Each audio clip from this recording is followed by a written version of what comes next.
Hello, everybody, and welcome to this bonus show. Welcome to the bonus episode. Bonus show.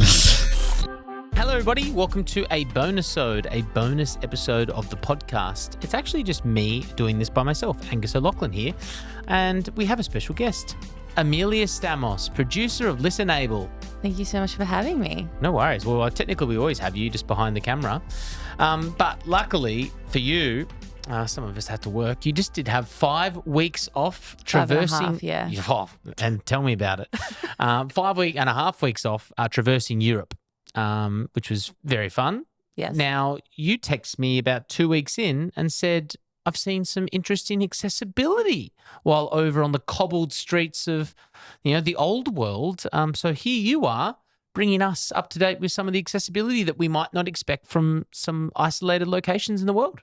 Yeah, it was quite funny because obviously having this sort of background, little things kind of just stood out for me. Like we were in a pub, I guess you'd call it, in Lagos, Portugal, and on the TV they had ASL providers doing the news, doing the sports, whatever it was, just on the regular TV. Yeah. But I think... Which is pretty cool. So just for people who don't know ASL, which is American Sign Language, we have like Auslan. the Portuguese sign language, I don't...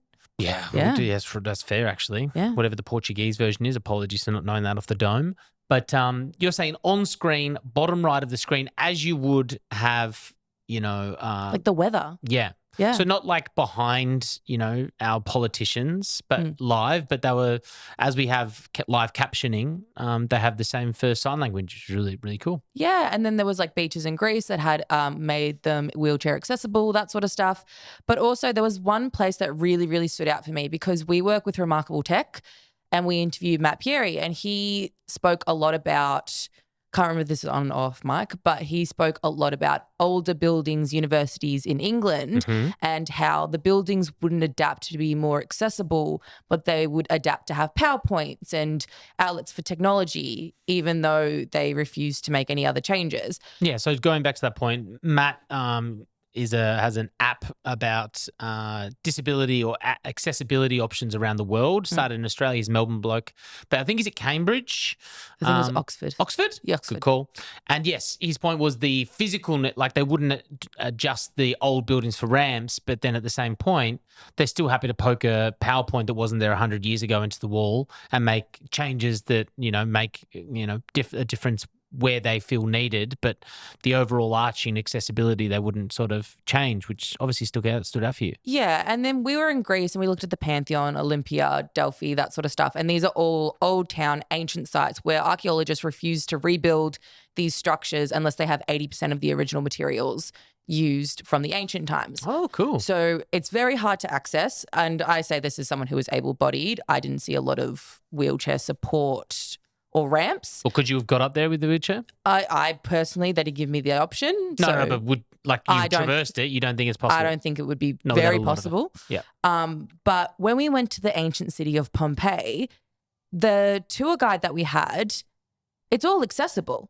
And so our tour guide not only pointed this all out, but you saw people who, under the assumption, had invisible disabilities because they had the sunflower lanyard and they had ramps everywhere. And they also, when you're in the city of Pompeii, the way it used to work is there's kind of a street with a massive step because where all the rivers and the sewage ran. So they had stepping stones for people to get over. Now, if you're in a wheelchair, you can't exactly get over these stepping stones, but they had added grates to these stepping stones so that wheelchairs could go across quite easily, ramps everywhere, and they had accessible support and services in each location. So if you needed anything, because our tour guide pointed out so beautifully that everyone deserved to learn and everyone deserved to see a part of history.